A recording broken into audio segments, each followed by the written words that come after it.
Merci de nous accueillir chez vous pour notre rendez-vous culturel et livresque Culture, l'autre regard. Ce soir, nous allons parler de lutte idéologique puisque la littérature, pour reprendre la formule de Bourdieu, est un sport de combat. C'est ce que nous allons voir ce soir avec mes deux invités. J'ai l'immense plaisir d'accueillir M. Aziz Tibelguent. Monsieur Tibelguent, bonsoir. Bonsoir. Merci d'être parmi nous ce soir. Bien, je suis très heureux d'être parmi vous. Vous êtes médecin, enseignant, universitaire, poète et vous avez publié un recueil qui s'intitule Sur les chemins de la mémoire, qui va être l'objet de notre examen ce soir. Il est magnifiquement illustré par Omar Lekloum, Zohra Hachid et Halima Lamine et préfacé par Elzqi Metelef. Merci encore d'être parmi nous. Merci beaucoup. J'ai aussi l'immense plaisir d'accueillir quelqu'un qui est chez lui dans cette émission, à savoir M. Omar Kazitani. M. Kazitani, bonsoir. Bonsoir, merci beaucoup. Merci à vous d'honorer cette invitation. Vous êtes pédagogue, écrivain, auteur de nombreux ouvrages. J'ai eu l'immense plaisir de vous accueillir pour Les Autruches d'Oslo, La lyre de Themogadi, Ambition et Félonie, Malek et les autres. Et cette année, vous publiez, Lui, contemporain d'un génocide. C'est ce que nous allons explorer ce soir avec votre aimable concours. Merci encore d'être parmi nous. C'est moi qui vous remercie. Je reviens vers vous, Monsieur Aziz Tibelguent, et ce très beau recueil de poésie sur les chemins de la mémoire, aussi beau dans le fond que dans la forme, puisqu'il est magnifiquement illustré par vos amis artistes peintres. Et vous dites en 4e de couverture, la poésie m'a toujours habité. Elle ne m'a jamais quitté depuis mon adolescence face à la souffrance humaine et face à la guerre. À l'âge de 15 ans, j'ai vécu une charge émotionnelle intense à la vue d'une femme seule, meurtrie, parlant elle-même, pleurant à la folie, ayant perdu sa famille pendant la guerre d'Algérie. Et cette scène m'a terriblement bouleversé. Oui, effectivement, je dirais la genèse de ma poésie, enfin d'écrire, ça a été, je crois, cette situation qui m'a bouleversé, qui m'a bousculé. Parce que d'un côté, on vivait un moment, je dirais, indescriptible, un moment inoubliable, c'est-à-dire l'indépendance qui se projetait. Donc, effectivement, on a vécu ce moment d'une intensité incroyable. Mais d'un autre côté, me baladant sur la Basse-Casbah, sur les ruelles, là, vous savez, à Babazo, et qu'est-ce que je vois,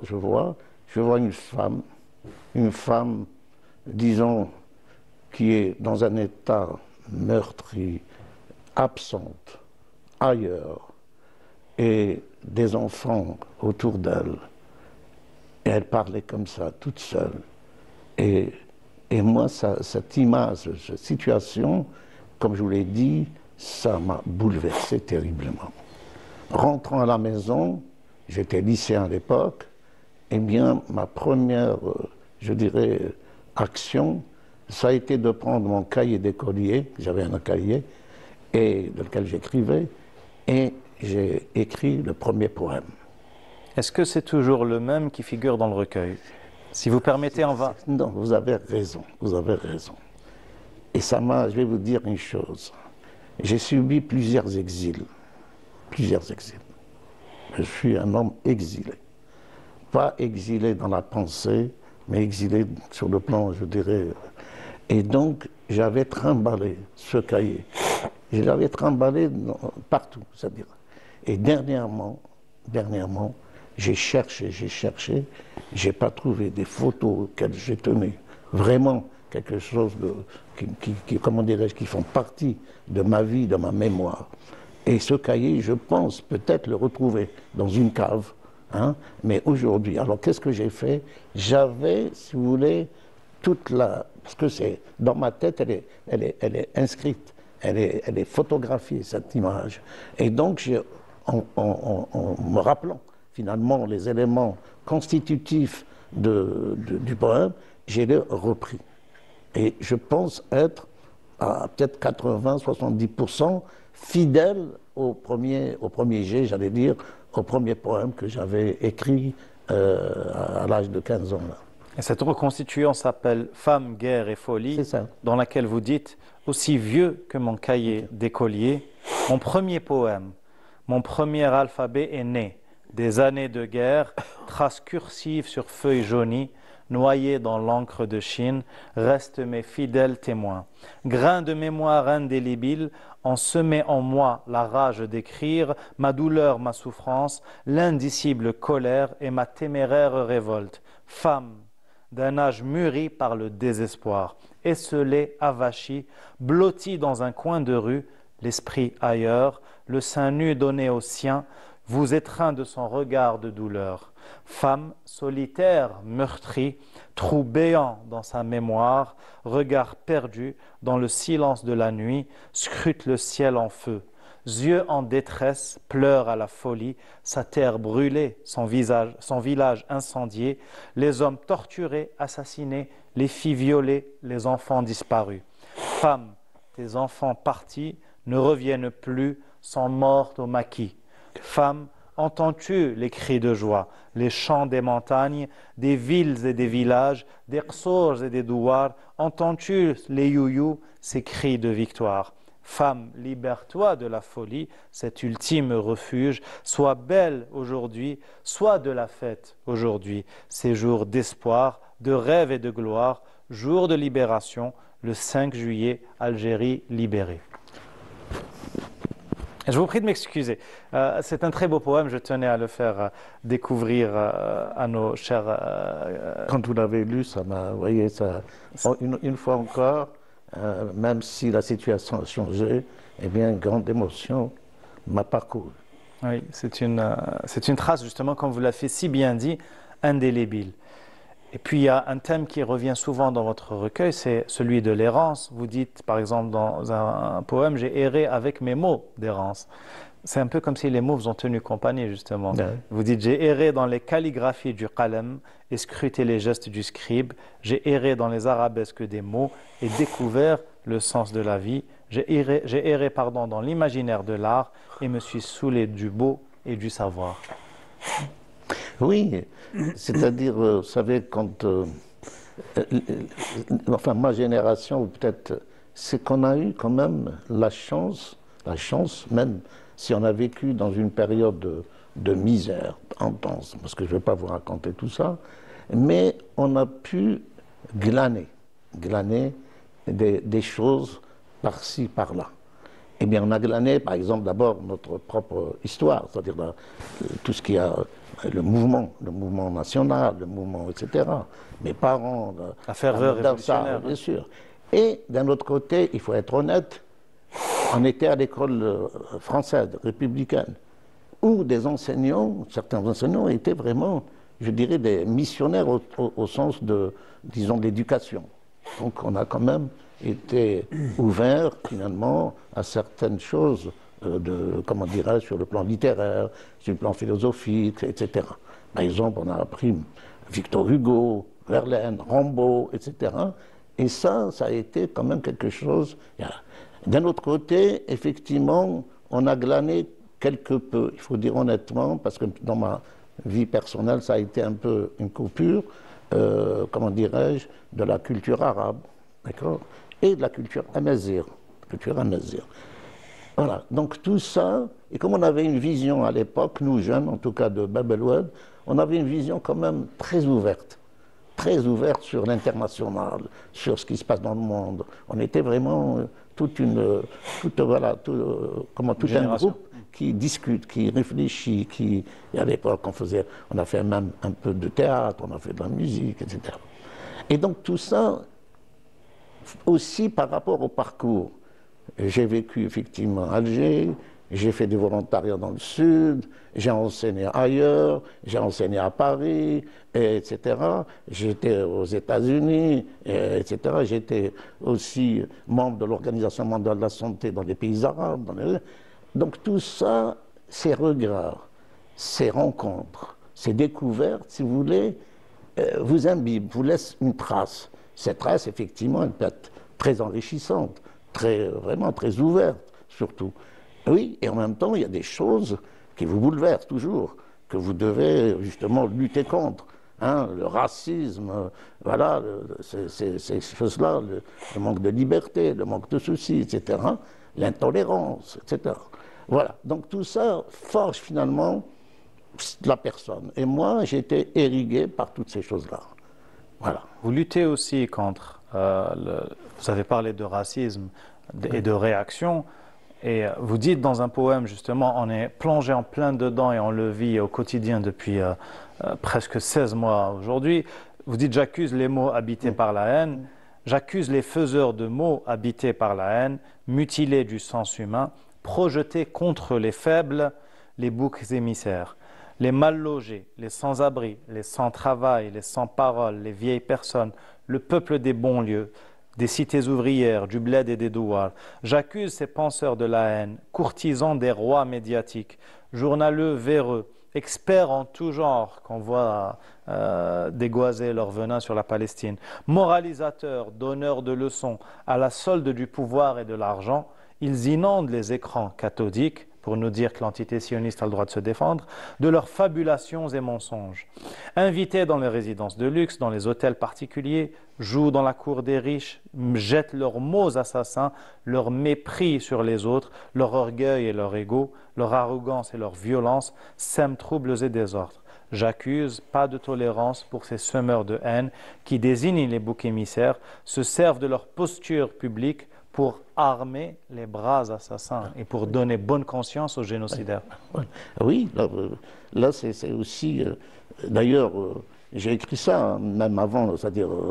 et ce qu'on voit aujourd'hui, justement, parce que d'un côté, effectivement, il y a les peuples, les choses qui avancent, hein, qui essayent de construire quelque chose, de bien-être, etc. Et d'un autre côté, vous avez des idées et des actions qui font que on veut finalement soumettre les gens, hein, comment dirais-je, les traiter comme des esclaves, ou bien de faire un mensonge monumental, d'accord?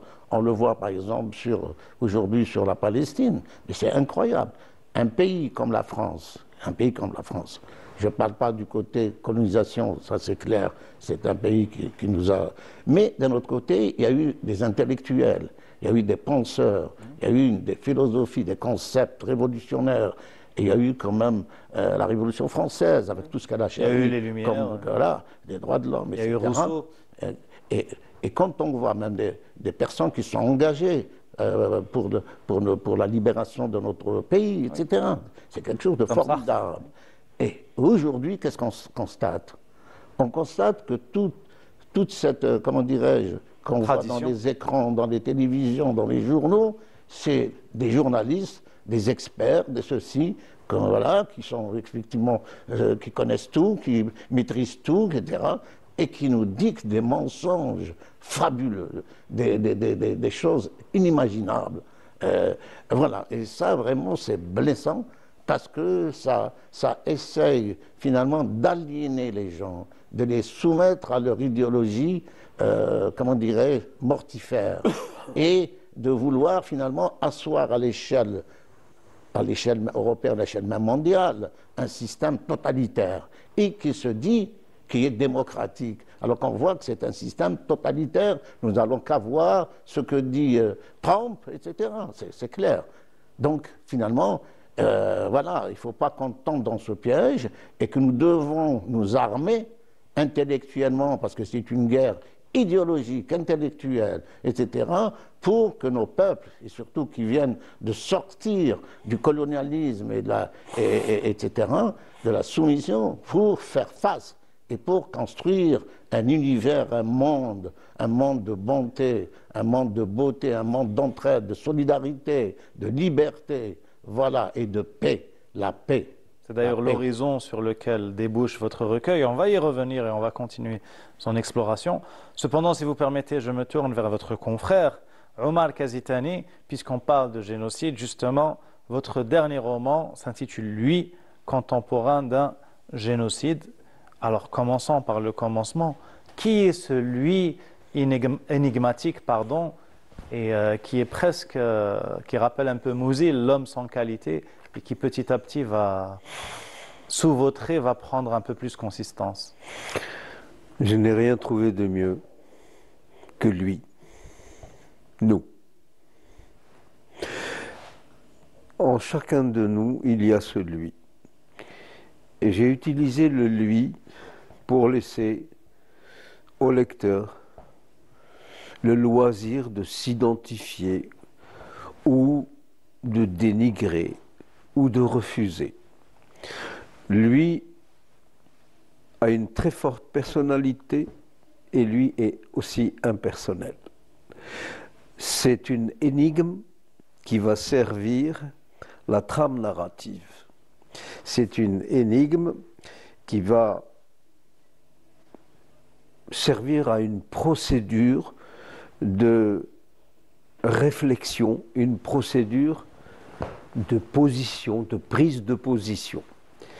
Et celui, c'est à la fois une conscience vive,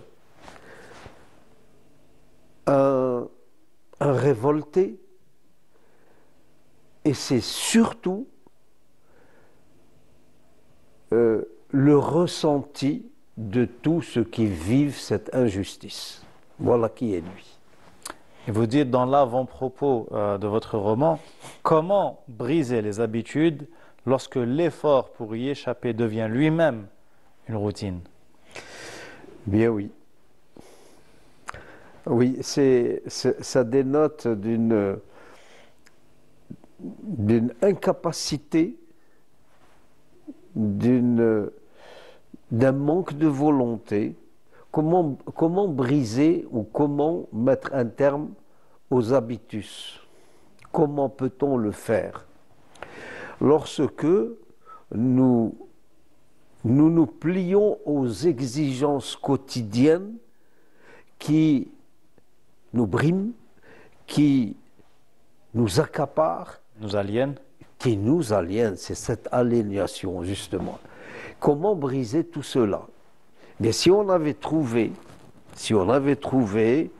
le moyen, il y aurait eu une réaction généralisée pour mettre un terme au drame.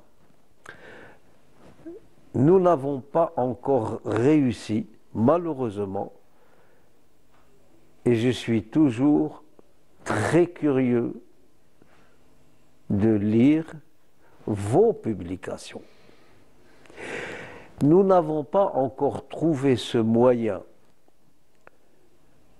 d'harmoniser, d'homogénéiser nos pensées pour en faire des actes. Si nous avions pu réaliser cette autonomie réflexive, si nous avions pu nous armer de nos propres pensées, celles qui dorment au fond de nous, mais qui sont un patrimoine culturel, spirituel, qui aurait pu servir de levier. Or, lorsque vous avez 6 ou 7 pays qui entretiennent des relations avec une entité violente, et que ces pays qui devraient eux-mêmes au moins commencer par de la condamnation, une simple condamnation. Lorsque vous voyez qu'au contraire, ce sont ces pays qui servent de véhicule et qui invitent d'autres passagers à prendre le même chemin délictuel, le même chemin, le triste chemin qui va faire de nous des observateurs, incompétents, impotents et peut-être inconscients. Justement, vous illustrez cela à travers ce personnage. Lui, dans la vie, est réglé comme du papier à musique. Oui, vous savez, lui, c'est vous, c'est moi, ce sont nous qui, à travers ou au quotidien, dans notre quotidien, lorsque vous entrez chez vous, vous avez une habitude. Vous ôtez votre chaussure et vous avez votre coin où vous déposez votre chaussure. Lorsque vous enlevez votre manteau, soit vous avez un porte-manteau, soit vous avez un cintre dans lequel vous le mettez et vous accrochez. Toute cette mécanique, entre guillemets, toute cette mécanique fait de nous, à la fin, et à travers toutes nos expériences, et par phénomène d'absorption, hein, nous absorbons et nous sommes absorbés. Eh bien, cela fait de nous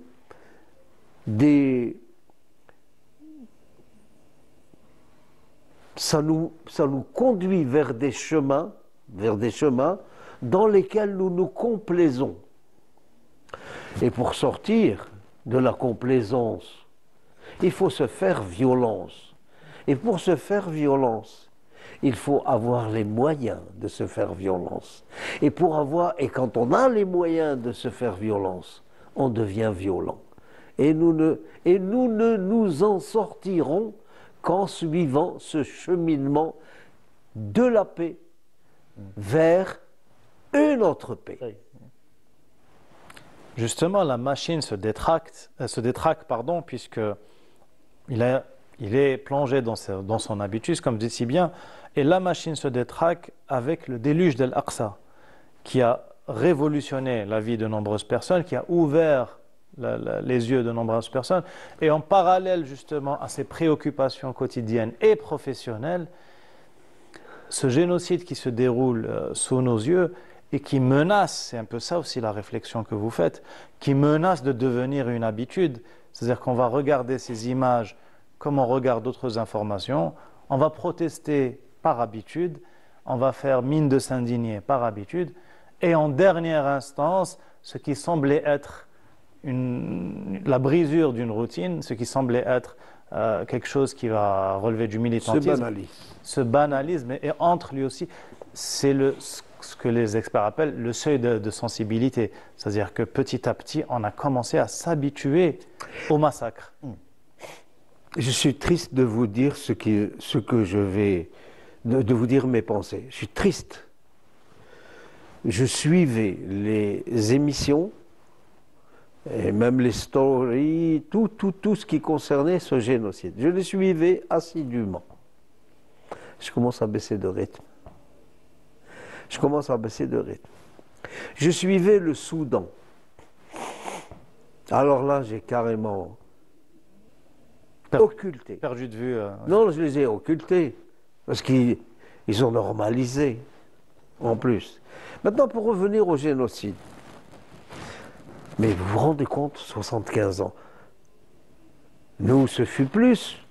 132 ans. 75 ans. Mais 75 ans de nettoyage ethnique. D'abord, 75 ans d'épuration ethnique. 75 ans d'épuration ethnique. Ensuite, 75 ans de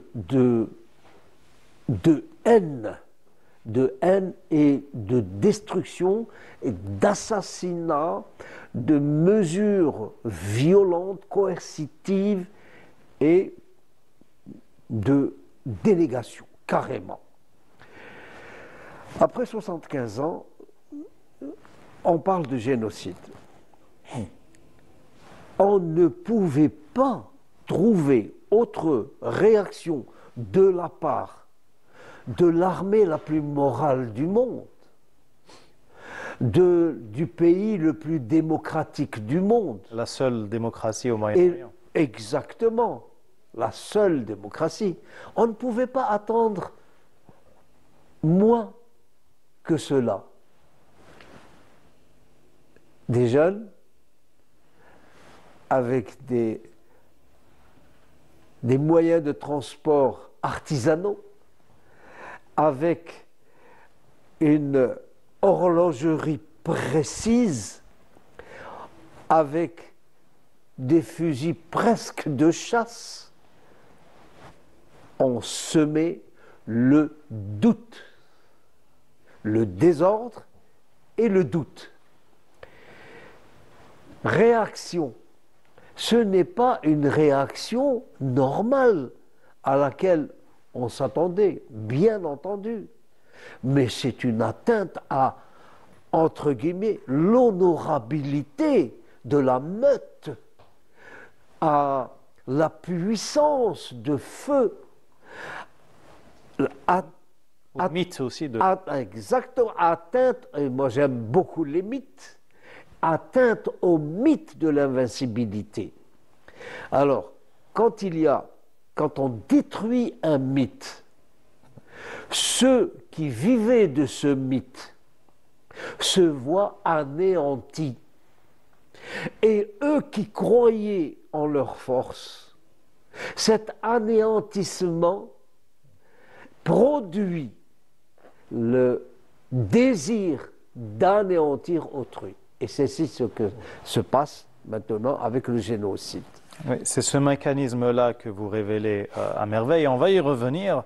Cependant, je reviens vers Aziz Tibelgunt sur les chemins de la mémoire. Et vous aussi, vous parlez de la Palestine, ou du moins de l'oppression impérialiste. Et on peut mettre ensuite dans un très beau poème comme Je suis né du soleil amer, on peut mettre le nom de Palestine, d'Irak, d'Afghanistan, de tous ces pays qui ont été bombardés au nom de la démocratie et des valeurs et tout le tralala. Et vous dites justement, je suis né du soleil amer sous un ciel encombré, de nuages tourmentés, de tempêtes de sable, de fureur de chars, maisons détruites, bulldozers, dans leur chorégraphie macabre, ont achevé oliviers millénaires et orangers au goût amer. Seul un fruit, debout, fier et rebelle, subsiste et résiste contre les fantômes du ciel, fantômes c'est-à-dire les avions de guerre américains, contre les fantômes du ciel dans ce village fantôme. Miroir et mémoire de l'histoire, ensevelis dans les entrailles des cimetières de l'oubli, avec leur regard de silence, témoigneront de cette tragédie humaine. Terre usurpée, terre devenue sans nom, vérité assassinée, le mensonge est accroché avec haine sur la bannière des armées, arrogantes et fières. Terre dévastée, terre devenue nue, chauve, jadis était humble, paisible et fraternelle, balles tirées dans le dos des victimes et des femmes et des enfants, trouveront un jour la voix qui chante le martyr. Je suis né, je renaîtrai des racines profondes qui ont épousé la terre. Je suis né, je renaîtrai de l'esprit ancestral des pères, de la tendresse des mères, de la sève des oliviers millénaires. La nuit, la lune illumine mes rêves, éclaire mes songes. Les étoiles me tracent le chemin du retour. Le sel de la mer caresse mon visage de sa fraîcheur. Le soleil m'ouvre la voie des lumières. Oui, je reviendrai. Oui, les Palestiniens reviendront. Sans haine, ni violence, ni mensonge. Un jour, un soleil dans chaque main. Bâtir un nouveau monde. Exactement. Je crois que, effectivement, on est en dialogue avec tout ce qui se passe. Effectivement, c'est un poème, comme vous dites, qui s'adresse aussi bien, qui s'adresse à l'Algérie, avec ce qu'elle a connu, mais qui s'adresse à tous les peuples qui ont subi justement l'arrogance impérialiste, le terrorisme d'État des pays justement dominateurs, sans parler de l'armée la plus morale, etc., et de l'État d'Israël, qui aujourd'hui, effectivement, il organise de façon méthodique, d'accord, un génocide, voilà, comme on le... Et donc, effectivement, ce poème évoque ce rejet, évoque cette situation qu'on veut nous imposer par la force, par les fantômes, aujourd'hui par les drones, par ceci, etc., par des bombes qui pénètrent sous les sols, et une panoplie d'armements, de phosphore, etc. C'est incroyable, incroyable, incroyable. Et de ce fait, effectivement, c'est le peuple, tous les peuples, pas uniquement, doivent justement se mobiliser pour construire la paix, et aussi une paix qui est génératrice de, comment dirais-je, de la beauté, de l'espoir, de la culture. C'est pas la paix des armes, Oui, c'est pas la paix des de la cimetières. mort, Oui. c'est pas la paix de ce qu'on dit démocratie la plus. Non, c'est pas cette paix-là. C'est la paix Pas la paix de la l'humain. soumission aussi. C'est la paix de l'humain dans son humanisme le plus total, pour que ce monde-là puisse vivre dans les conditions de partage, de solidarité, de fraternité et de paix et de culture au sens le plus noble du terme, et non pas les armes, les fantômes, les, je sais pas, les nucléaires, et les etc., F-35, qui nous empoisonnent et qui empoisonnent tous les peuples, même les peuples qui vivent dans les États dits démocratiques, même le peuple d'Israël, même le peuple de France, même le peuple, ils vivent sous cette tension. On leur propose en réalité une civilisation, mais pas une civilisation. On leur propose la mort de l'humain, la mort de leur identité humaniste. Et c'est ça qui est en jeu aujourd'hui. Et vous parlez d'espoir, c'est un thème qui revient souvent. Par exemple, dans Oui, nous reviendrons, vous dites « Nous reviendrons des territoires bannis, des continents exilés, nous reviendrons des îles affamées, des pays conquis, nous reviendrons des coins du monde, des forêts mutilées, emportés par des vents étrangers, nous reviendrons lutter contre les barbares notoires, les assassins de l'histoire, nous reviendrons des tombes martyrs, des fosses communes, des cimetières engloutis, des villages rasés, des terres brûlées, des citadelles de torture, des couloirs de la mort. Oui, nous reviendrons, instruits, expérimentés de nos luttes présentes, de nos erreurs passées, avec notre héroïsme légendaire et notre résistance millénaire. Donc c'est ça, c'est justement, il faut que tous les peuples, surtout ceux qui ont vécu ces situations, je parle plus spécifiquement des peuples africains. Certes. Et voilà. Eh bien, ces peuples, justement, et le nôtre, bien entendu, en premier lieu, eh bien, c'est être instruit de toutes ces erreurs, être instruit de tout ce qu'il a engagé comme défi, etc., etc., pour pouvoir, justement, bannir cette haine, bannir ces guerres, etc. Je crois que nous devons jouer un rôle au niveau mondial, l'Algérie, mais tous les pays africains, parce que nous devons faire face à cette hégémonie américaine de plus en plus qui veut vraiment, comment dirais-je, s'imposer de façon la plus radicale, la plus haineuse, la plus barbare. Et comment dirais-je, son outil d'action que j'appellerais la 50e, comment dirais-je, département ou État, oui. hein, Israël. Donc c'est ça qu'il faut qu'on arrive à limiter, à contrecarrer tous ces objectifs justement qui se dessinent dans cette stratégie machiavélique, cette stratégie, comme je l'ai dit tout à l'heure, mortifère et qui ne donne pas la paix, qui donne le chaos, qui donne le génocide, qui donne l'élimination de tout, même de la nature, même de l'écologie, parce qu'on a puisé et détruit tout ce que, notre univers que nous devons protéger, eh bien, ils le détruisent uniquement à leur profit. Le profit, c'est quoi? C'est quelques centaines ou je sais pas de milliardaires qui occupent le must, etc., qui occupent la planète. La planète n'appartient pas à ces hommes, elle appartient à toute l'humanité.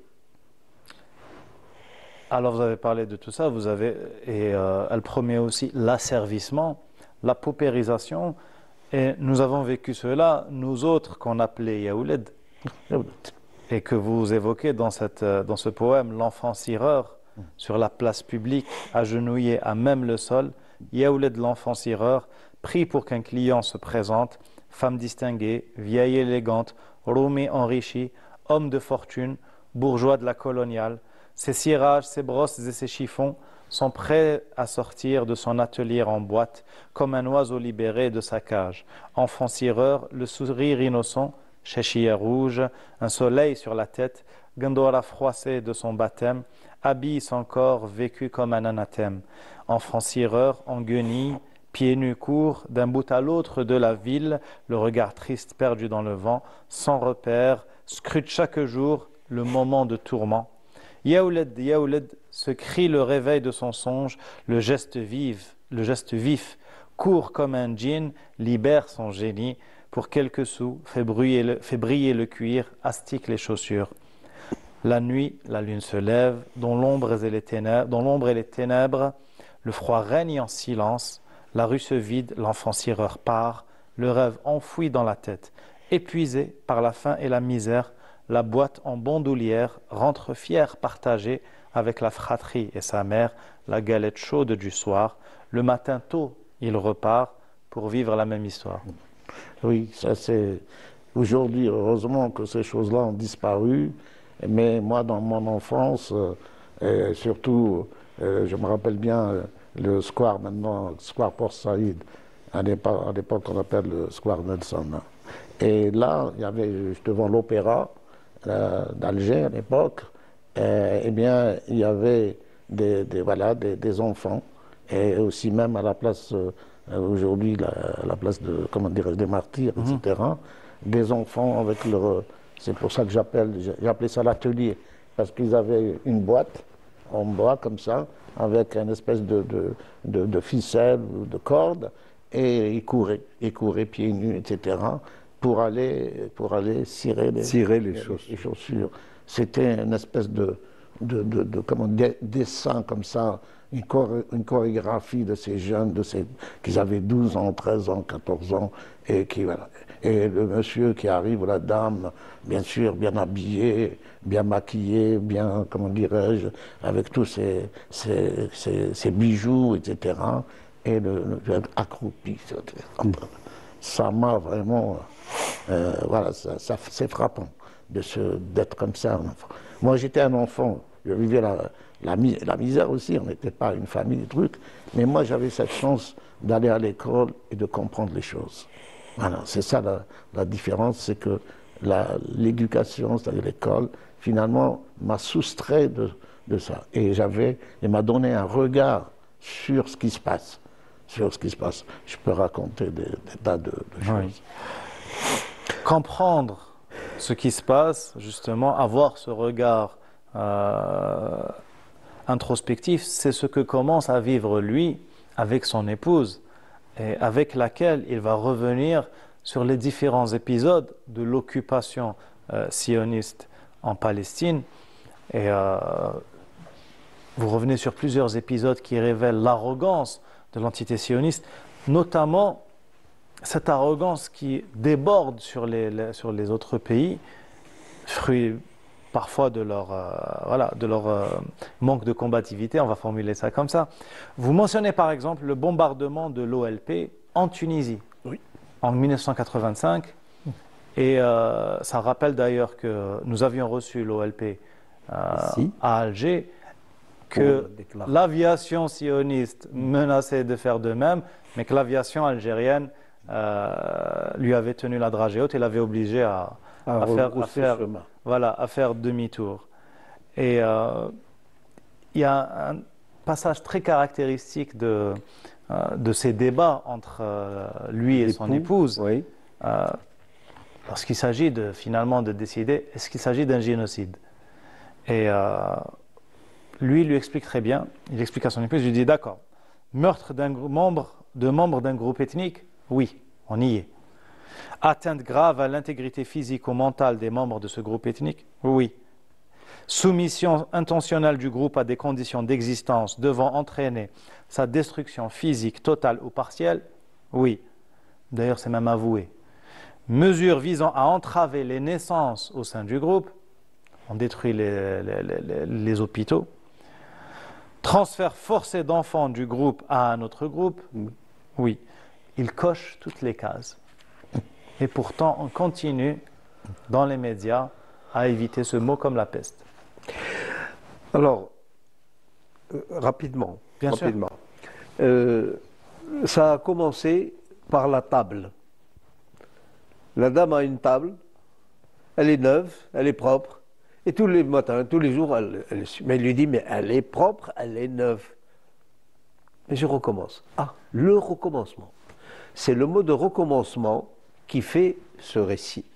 Le recommencement avec Sisyphe, oui, qui va se sentir à l'aise dans un recommencement incessant, et c'est le sionisme qui va recommencer de façon incessante. Chez les sionistes, le recommencement, il est jouissif, parce qu'il est destructeur. Oui. Chez les Palestiniens, le recommencement, il est existentiel, parce qu'ils ne quittent pas leur terre. Et lorsque j'ai essayé de faire ce parallèle entre le mythe de Sisyphe, qui doit recommencer, d'ailleurs la couverture, c'est Sisyphe, qui doit, au milieu des décombres de Gaza. Au milieu des décombres de Gaza. Et donc, lorsque on se pose cette question, et il y a un postulat, il y a 5 questions, est-ce qu'il y a ça, il y a ça, il y a ça. Et ça, c'est aussi les points édictés par l'organisation, l'ONU, par l'ONU. S'il y a ça, il y a ça. Donc, tout ce qui est là, je ne me suis pas du tout permis d'écrire sans documentation. Voilà, sans référent. Et tout ce qui est là condamne, qu'on le veuille ou pas, condamne Satan, condamne le Satan qui est en train de martyriser le peuple de Palestine. Et là, c'est notre conscience qu'il faut chatouiller. Alors, avant de revenir justement à cette prise de conscience qui passe par plusieurs étapes, si vous permettez, on va opérer un petit intermède littéraire et nous intéresser à un autre génocidaire tout de suite après le jingle.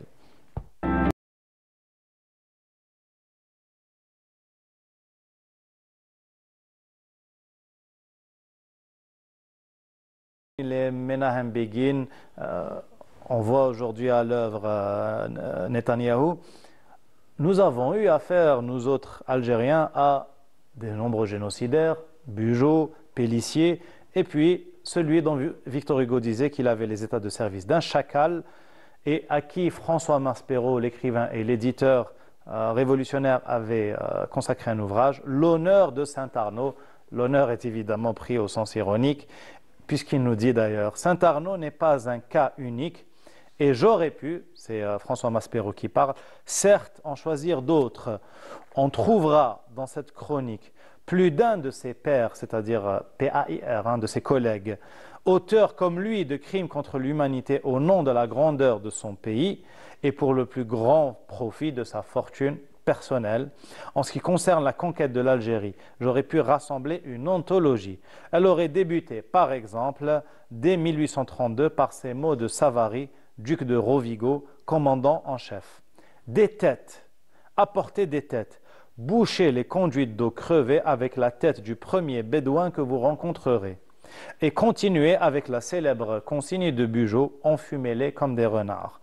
L'intérêt de Saint-Arnaud, entre autres, c'est qu'il est un homme ordinaire, produit ordinaire de son temps et de sa classe, tout juste plus arriviste que la moyenne, plutôt cultivé, séducteur même à ses heures, sachant pousser la chansonnette, à l'aise dans la bonne société. C'est apparemment le plus banalement du monde que, corrompu dans une société corrompue, il corrompt. Que, sans scrupule dans une société sans scrupule, il anesthésie les scrupules de ses semblables. Et que dans le même temps où il exploite cyniquement l'autre, il le méprise, à commencer par son propre peuple, en quoi il ne voit que canaille, et a fortiori les autres peuples si différents qu'il leur dénie pratiquement le statut d'être humain.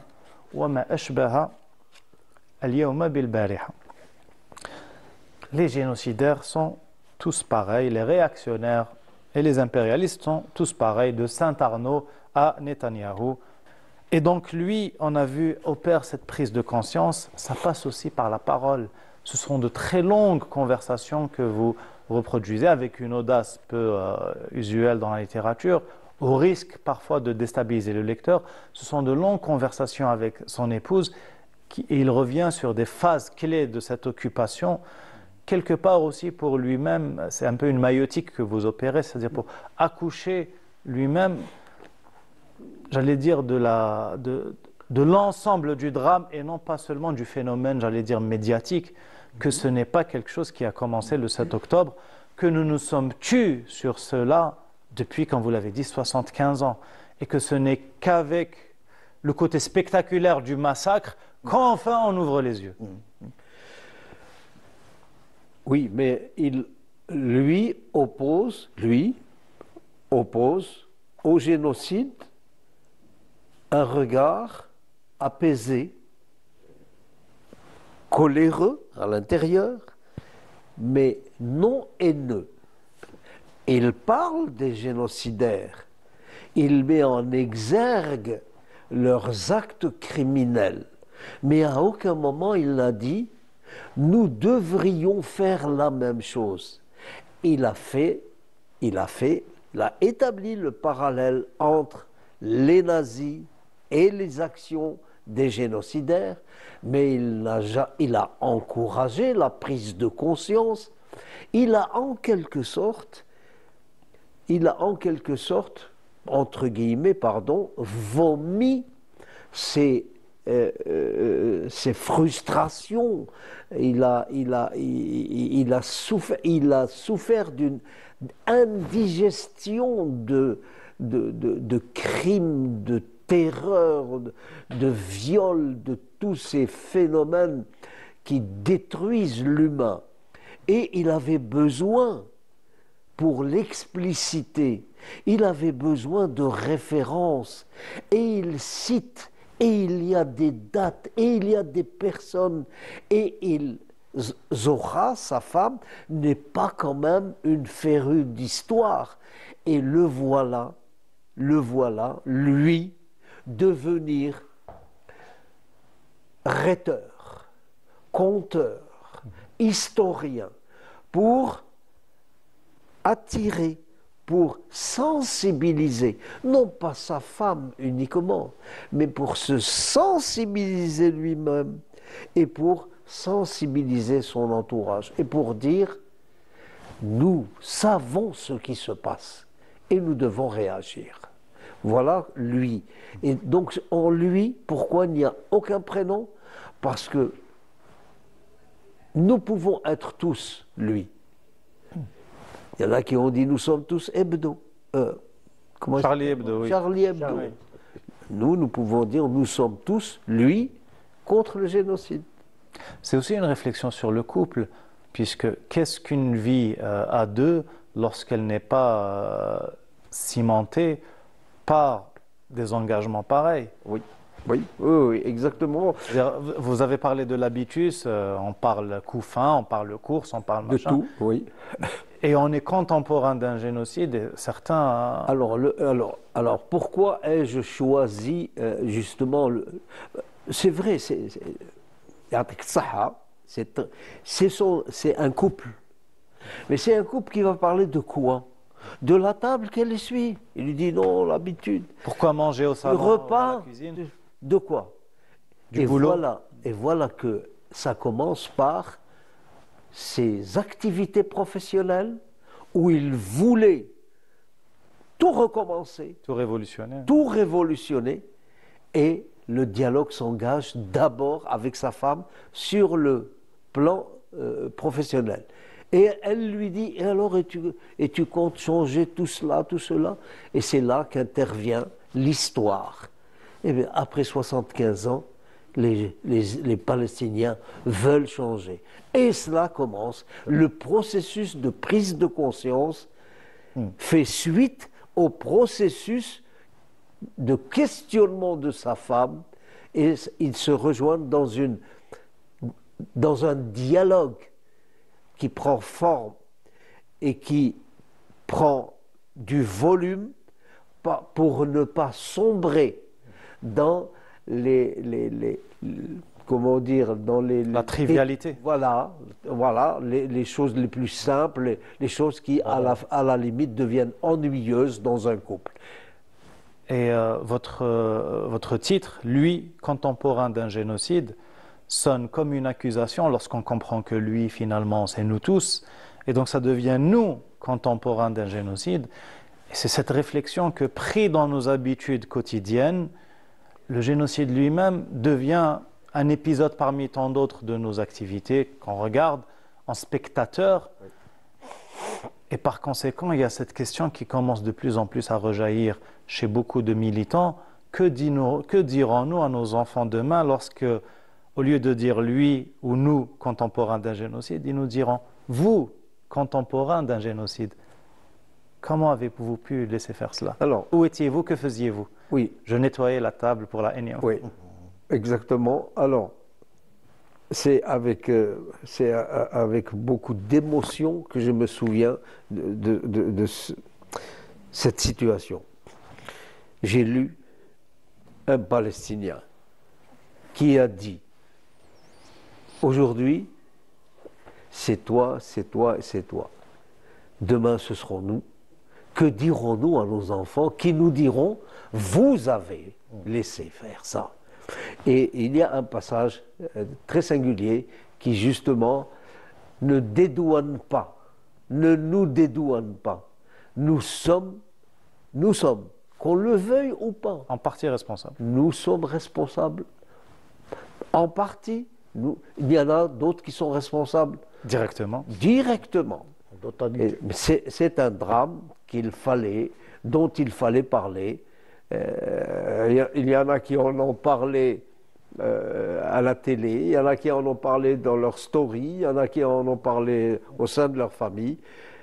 1 an et demi de réflexion et je ne sais pas. En tout cas, vous avez fait ce qui est en votre pouvoir et ça donne ce roman. Omar Kazitani, lui, contemporain d'un génocide. Merci beaucoup, M. Kazitani, d'avoir été parmi nous. C'est moi qui vous remercie. Merci. Aziz Tiberghent, sur les chemins de la mémoire, mes mots poèmes, magnifiquement illustrés par, entre autres, Omar Lekloum. Merci beaucoup d'avoir été parmi nous. Et puis, les meilleurs pour la fin. Merci à vous, chers amis. Inch'Allah, je vous souhaite une excellente fin de soirée. Et comme d'habitude, je vous dis à très bientôt.